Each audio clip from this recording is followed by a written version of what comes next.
ये है India Islamic cultural centre जो लोधी रोड पे स्थित है और हमारे साथ इस वक्त है मशहूर लॉयर जनाब अतहर आलम साहब।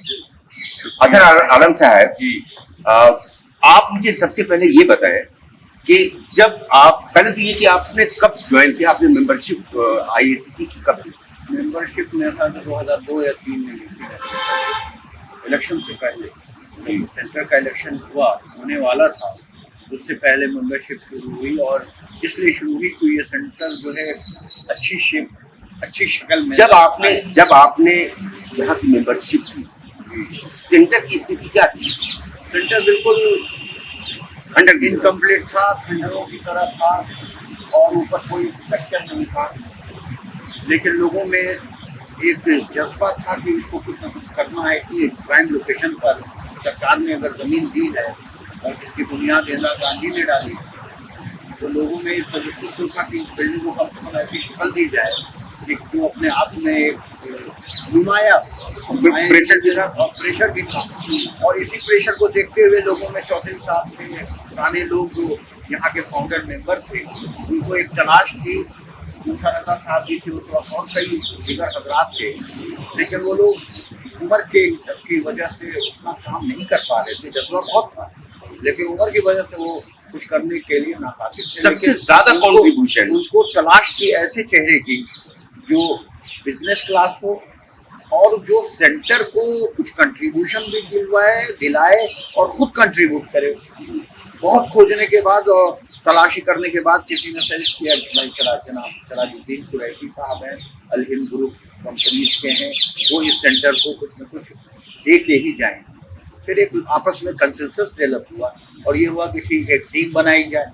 फिर सराज साहब को लाया गया, उनको तैयार किया गया। फिर वो एक इलेक्शन की डेट आई। मैं समझता हूँ उस वक्त बहुत कम मेम्बरान थे, 800-900 में जब मेंबर बना था। मेरा खुद मेंबरशिप नंबर 873 है। तो जब मैं मेंबर बना तो सब 700 लोग थे। उसके बाद जब मेंबरशिप ड्राइव हुई तो होते होते मेरे ख्याल से 1516 थे। तो उस जो पहला इलेक्शन हुआ, बहुत मार्जिन से सराज साहब जीते और बहुत अच्छी टीम आई। उस टीम आने का मकसद ये था कि इसको एक स्पेसिफिक टाइम में इस सेंटर को एक शक्ल अच्छी तरीके से दे देंगे। मुझे याद है वसीम नुमानी साहब सेक्रेटरी हुए उस बोर्ड ऑफ ट्रस्टीज में। नुमानी साहब यहाँ भी कम से कम 12-14 घंटा वक्त दिया करते थे इस सेंटर में काम। मुझे याद है वो अभी भी वो जब ये ब्लू ईरानियन आर्किटेक्चर आए हुए थे 20-25 दिनों के लिए, ये पत्थर वहाँ से आया था, किस तरीके से बोर्ड से लाया गया, यहाँ रखा गया। मैं हमेशा सुप्रीम कोर्ट से निकल करके यहाँ आधा घंटा 45 मिनट वक्त दिया करता था वसीम अहमद नुमानी साहब के साथ। मुझे मानते भी बहुत थे और स्कॉलर आदमी थे, तो उनकी हमेशा सोच थी कि सेंटर को बेहतर से बेहतर कैसे बनाए।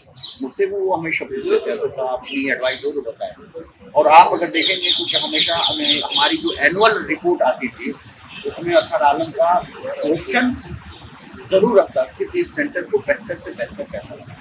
और सराजुद्दीन कुरैशी साहब के कंट्रीब्यूशन को मैं समझता हूँ लोगों को नजरअंदाज नहीं करना चाहिए। कम से कम इतना तो शर्म होना चाहिए कि जो बोर्ड ऑफ ट्रस्टीज उनके बोर्ड के जरिए उनको हेड बना के एक टीम बना करके सराज साहब के चेहरे के ऊपर आकर के वो इलेक्ट हुए। और जब वो वक्त 20 सालों के बाद के सर्विस देने के बाद जब वो वक्त आया, और मुझे याद है अभी पिछले साल एक डेमोस्ट्रेशन दिया गया डेमो इसी हॉल में कि इसका एक अर्बन मिनिस्ट्री ने फ्लोर एरिया रेशो बढ़ा दिया, 2.5 गुना एरिया बढ़ेगा पार्किंग। उसका एक प्रेजेंटेशन हुआ, सराज साहब ने खुद उस प्रेजेंटेशन को पेश किया। खुशी हुई इस बात की कि चलिए हमारा सेंटर इस 2.5 गुना बड़ा होगा, बेसमेंट होंगे, पार्किंग स्पेस बढ़ेगा, रूम बढ़ेंगे, जो हमारे सूट हैं, जो रूम रुकने का यहाँ पर है, बोर्ड रूम है, उसमें एक्सपेंशन होगा। और आप जानते हैं कि सरकारी काम सरकारी तरीके से कराना कितना मुश्किल है आज के इस दौर में। इतनी कोशिशों, इतनी जद्दोजहद के बाद वो अर्बन मिनिस्ट्री ने फ्लोर एरिया रेशो की परमिशन दी है। वो एक ख्वाब, अगर मैं भी 20 साल तक किसी सेंटर में रहूं और लोग मुझे, और ये भी इलेक्शन डेमोक्रेटिक प्रोसेस, जमहूरियत के तौर पे कोई भी आदमी इलेक्ट हो गया है। ये ऐसा नहीं है कि सिराज साहब की वजह से या सिराज साहब की अपनी इंडिविजुअल, मैं नहीं कहता कि सिर्फ उनका कंट्रीब्यूशन 90% इस सेंटर को बढ़ाने में है, 10% उनके मेंबरान या और भी मेंबरान का, लेकिन जो असल कंट्रीब्यूशन पैसे को लाना, पैसे को जनरेट करना, तो आप क्या समझते हैं आने वाले दिनों में 7-8 करोड़ रुपए का प्रोजेक्ट कहाँ से पैसा है?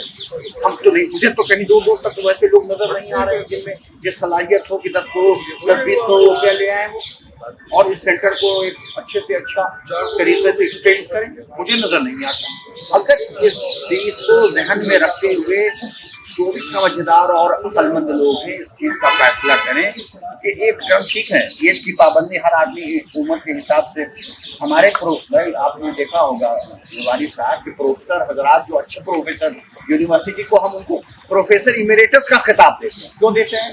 कि जब तक जिंदा रहेंगे इनके लिए डिपार्टमेंट खुला रहेगा, जब तक चाहे बच्चों को पढ़ाना हो लिखाना हो वो पढ़ाते रहेंगे। क्यों? उनकी काबिलियत उनकी कॉम्पिटेंसी को देखते थे।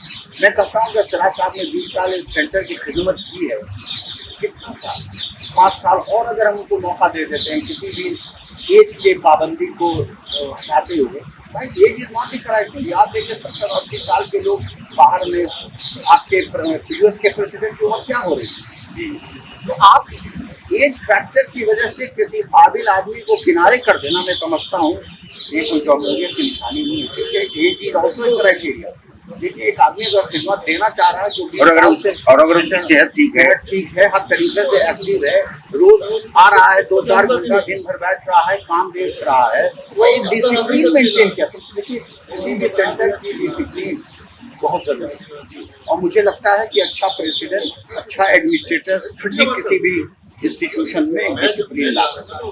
अगर वो डिसिप्लिन सिराज साहब की वजह से बरकरार है, 20 सालों तक हमने कभी नहीं सुना कि ये सेंटर में ये प्रॉब्लम आएगी, ये चीजें हुई, क्यों ऐसे हालात पैदा हुए कि 6 महीने और 1 साल तक मामला कोर्ट तक अदालत तक है। हमने शुरू में भी बहुत कोशिश की कि भाई आप अदालत का रास्ता ना देखकर आपस में बैठ जाए। मैंने एज ए मीडिएटर पेशकश की कि मैं फ्री में मीडिएशन करने को तैयार है, अगर दोनों पार्टी बैठ करके क्या चाहती भाई, ये पार्टी यही तो चाहती है कि सिराज साहब माइनस करके सारी चीज करें। मगर मैं ये बता देना भाई क्या गलती सिराज साहब ने की है कि आप उनको बाहर करने का रास्ता दिखा रहे हैं? आप बताइए भाई, जमहूरियत है, डेमोक्रेसी में आपको बोलने का इख्तियार है। अगर कोई प्रॉब्लम है तो आप फेस टू फेस डिस्कशन कीजिए, जनरल बॉडी मीटिंग बताइए। सब जनरल बॉडी सुप्रीम होती है जी वारी साहब जी, जनरल बॉडी डिसाइड कर सकती है कि हम कहते हैं ठीक है, किसी को अगर ये अंदेशा है कि मैं ओपनली हाथ नहीं उठा सकता, आप सेक्रेट बैलेट करा लीजिए। कितने लोग अभी भी चाहते हैं कि सिराज साहब को 5 साल के लिए हम एक्सटेंशन देना चाहते हैं, आप सेक्रेट बैलेट करा लीजिए। हमारे सुप्रीम कोर्ट बार एसोसिएशन में एक बार मसला आया, हाउसिंग की सोसाइटी में मसला आया, सेक्रेट बैलेट हुआ और लोगों ने क्वेश्चनायर बनाया तो 5-6 क्वेश्चन आंसर लेकर के फिर इलेक्शन जमहूरियत जो मैक्सिमम जिसको नंबर मिला। इसका मतलब जिस तरह से सारे मेंबरान ये चाहते हैं उस तरह से अतहर आलम भी ये चाहते हैं कि एज फैक्टर किनारे क्लॉज है, हाँ, जो भी क्लॉज है उसमें अमेंडमेंट करके के लिए मैं कह रहा हूँ सेंटर की बेहतरी के लिए अगर 5 साल दे करके एक सेंटर का नक्शा और बेहतर हो सकता है तो मैं समझता हूँ कि किसी को दुश्वारी नहीं होनी चाहिए जी। हमको उसके लिए अपनी सोच को बदलना होगा, लोगों में एक कंसेंसस डेवलप करना पड़ेगा। बहुत से मिसकंसेप्शन, अफवाहें उड़ाई जा रही हैं, तरह तरह की बातें की जा रही हैं। मुझे बहुत अफसोस भी होता है और मुझे समझ में आता है जहाँ इतना बड़ा इंटेलेक्चुअल क्लास सेंटर से जुड़ा हुआ है, व्हाट्सएप पे 5-5 और 10-10 ग्रुप बना दिए गए हैं, लेकिन ग्रुप के सिवाय दूसरे के ऊपर कीचड़ उछालने के अलावा कुछ नहीं किया। कभी हम सेंटर के प्रमोशन या उसके डेवलपमेंट की बात नहीं कर रहे हैं, किसी रीजन की बात नहीं कर रहे हैं। ये एक अफसोस का मुकाम है। मैं समझता हूँ कि इसके लिए हमें और सबको फिक्र करनी चाहिए। जो भी मेंबरान हमारे यहाँ हैं, लाइफ मेंबर हैं, ये हमारी या सबकी सिराज साहब की या किसी इंडिविजुअल लोगों की जिम्मेदारी नहीं है, ये मेंबरान की जिम्मेदारी है कि ज़्यादा से ज़्यादा तरीके से आगे बढ़ें और इस सेंटर को बचाएं, उन लोगों से बचाएं जो उसको पॉलिटिकल अखाड़ा बनाना चाहते हैं जी। तो आप रिक्वेस्ट करना चाहेंगे मेंबरान से कि वो बिल्कुल फीस जमा करें? मैं सब मेंबरान से ये भी रिक्वेस्ट करता हूँ कि जनरल बॉडी में जो चीज़ें डिसाइड हुई सब्सक्रिप्शन आप लोग दीजिए, ज़्यादा से ज़्यादा देखिए वॉलंटरी कंट्रीब्यूशन की बात जहाँ तक मुझे वारिस साहब याद है 2000 रुपये सालाना बहुत बड़ी रकम नहीं है, 1000 हो चाहे 2000 हो भाई, सेंटर के पास जब फंड होगा कॉर्पस होगा तभी हम कुछ कर सकते हैं। फंड के बिना हम कुछ नहीं कर सकते। कोई डेवलपमेंट काम या कोई प्लांटेशन का काम, इतना खूबसूरत सेंटर को बनाना इसमें हर चीज की जरूरत होती है, पैसे की जरूरत होती है, और वो पैसा कहाँ से आएगा? मेम्बरान से आएगा। मेम्बरान को बढ़ चढ़ के हिस्सा लेना चाहिए। वो तो एक कंट्रीब्यूशन वॉलेंट्री है कि 2000 देना है भाई, कोई देना चाहे 20,000 10,000 हो दे। सिराज साहब ने अभी इंटरव्यू में ये कहा कि अगर मेम्बरान को इस बात पे एतराज है कि हम 2000 रुपये सालाना क्यों दे, तो कोई बात नहीं है, हम इसको जनरल बॉडी मीटिंग में उसको स्पष्ट कर देंगे, लेकिन अभी इसको थोड़ा सा और डेवलप होने दें। और अभी जो ये बोझ है सब्सिडी का, तो अभी तो वो देना ही पड़ेगा, तो अभी जल्द से जल्द दे ताकि वो जल्द से जल्द इलेक्शन में पार्टिसिपेट टाइम बाउंड इलेक्शन हो जाए, वक्त पे इलेक्शन हो जाए। देखिए हमारा ये पीरियड खत्म हो चुका है, मैं ख्याल से नवंबर या नवंबर में 9 नवंबर या 9 दिसंबर को हमारी बॉडी उठाने का था। अब तक इलेक्शन हो जाना चाहिए था, नई बॉडी आ जानी चाहिए।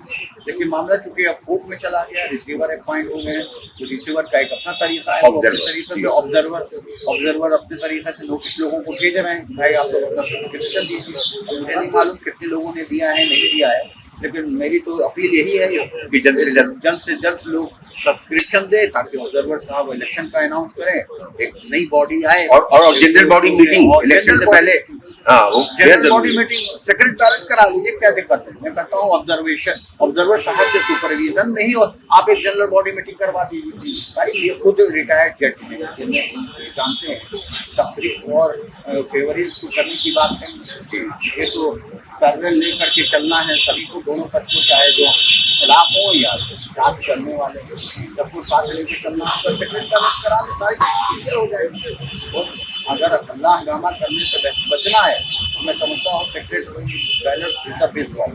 बहुत बहुत शुक्रिया अतर भाई, आपने बहुत अच्छी तरह से पूरी जो सूरत हाल इस वक्त सेंटर की है और किस तरह से 6 लोगों ने, यूपी के 6 मेंबर्स ने सेंटर को बिना वजह बिना किसी जवाब के, बिना किसी रीजन के कोर्ट में घसीटा है। और हमारे सेंटर इस सेंटर के ऊपर तकरीबन हर महीने 6-7-8 लाख रुपए का बर्डन पड़ गया है।